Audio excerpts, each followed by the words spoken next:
en George Bati. Kweth mar Azimio la Umoja One Kenya Ramoni Ogai mar Raila Odinga kod jatend piny William Ruto ne ok owinjore e wilai mar tayo twak kaka jood bura mag Kenya Kwanza osebedo kalieko. Jatend kweth manok e od bura mamalo Pio Wandayi onyiso jofwamb weche ni Raila kod Ruto ne oyiere mana e chenro mag chungo ng'anyo kaka yo mar miyo twak thuolo mondo timre pachoka. Magi timore bang' moko kuom jotelo mag Kenya Kwanza wacho ni ne nitie yieruok e kind kweth ariyogo ni twak ibiro ta e od bura. Chris Owino miyo waler mar wachni.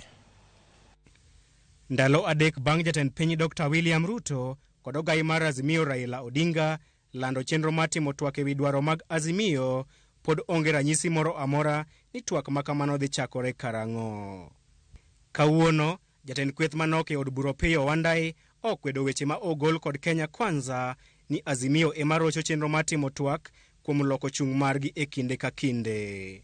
E twak mare kod Ramogi TV, Wandayi olero ni Ogai mar Azimio Raila Odinga kod jatend piny Dr. William Ruto ne ok oyiere e wi yo mar timo twak kaka osebedo ka ilieko kod kweth mar Kenya Kwanza. We didn't agree on the nature of this dialogue.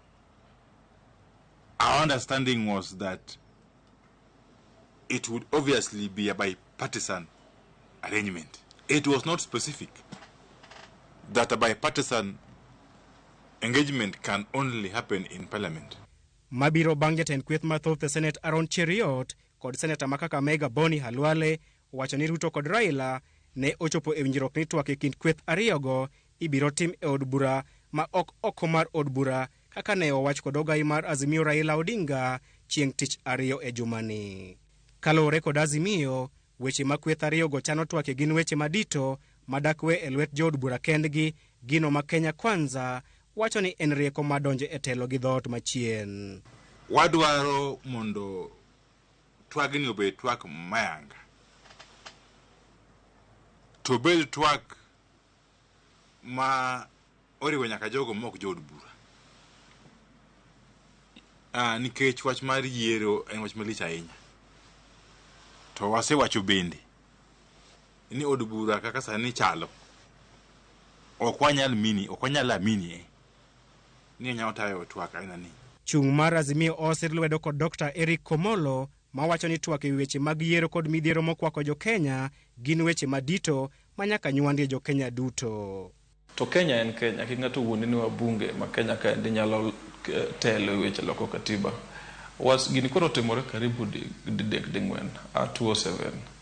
The only time lokruok otimore malich en mane Kofi Annan obedo ka ndi motelo ne komiti mane oloso wach coalition government chande. Man kineno ka change lokruok otimore malich kama kata katiba manyien wanwang'o. Modong' gi te wabunge matele. Kata Chebukati ni wabunge gi mano kelo framework ma recruite. Wandayi wacho ni giseyango rode mane ntiere e weche mag yiero e kinde mokalo kendo nyiso geno mare ni wang'ni to gidhi tieko kuo mar ombulu ma osebedo guonyo e pacho kae. Gik mang'eny osetimore.